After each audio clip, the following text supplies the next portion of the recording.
Hello Sarah, thanks for taking the time to talk to us. We're here to talk about Coneygree, obviously. How has he come out of Haydock? He's in flying form. He came out of Haydock full of himself, really. I think that he'd gone in there in good nick, but lacking a race. He needed just sharpening and to get that race fitness, and he's come out just that little bit more ready for competition. You were very bullish after the race, speaking about Cue Card, saying that he wouldn't beat you again. Is that why you think that you've probably got the upper hand over him now, is that he wasn't quite ready last time? Well, I mean, it's not right to say that he wasn't quite ready, because to be fair, he wasn't exhausted afterwards. I was bullish. Cue Card is a great horse, and he'll take some beating. But what didn't happen at Haydock, because he was a bit race rusty, because the ground was a bit heavy, and because the track doesn't really suit us, is that we hadn't done what we'll have to do to beat Cue Card, which is out gallop him. If he's able to fly up behind us and sprint, he's going to beat us.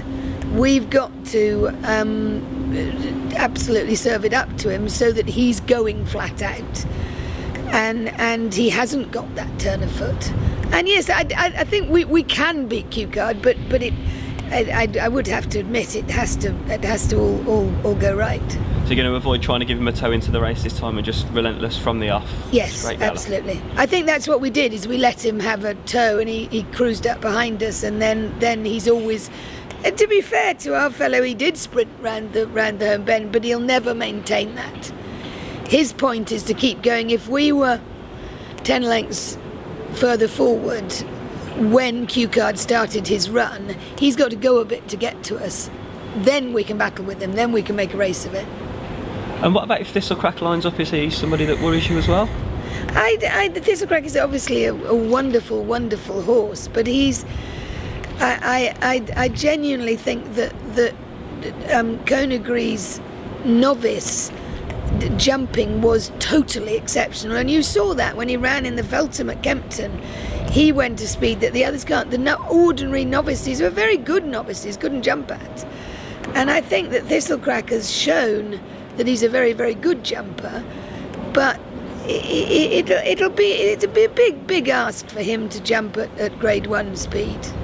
So if he was to line up, would you be looking to take him out of his comfort zone and get him going full tilt? Yes, well, that's what we're looking to do to everything. Nothing to do with Thistlecrack. That's what we have to do to win the race. I suppose we've touched on this in a manner already, but what's Coneygree's biggest attribute? Is it his just exceptional jumping? It's his exceptional jumping, his exceptional stamina. Even his mother, who was only a 125 horse, was extraordinary. If the going was desperate, McCoy once got off her and said, "I love this little mare, she tries as hard as I do." And that's what she's given them. They just keep going. When the others, might cry enough, he'll just keep going. And he genuinely, I've never yet seen him tired. You mentioned the ground there. Is that probably your biggest concern ahead of the King George now? Yes. What's the perfect ground for him? Soft, really. Good to soft we'd run him on, but soft is what we'd like.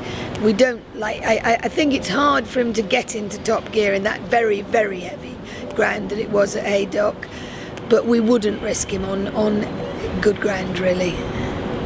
And finally, have you got an update on Nico and any sort of idea on who might ride? Will it be Dickie? Well, we pray that Nico will be back, but I think he's going to have to perform a little bit of a miracle, and we'd love to get Dickie, but if the ground ends up reasonable, I imagine that they may run Menorah, in which case he'd be claimed, and we'll be looking.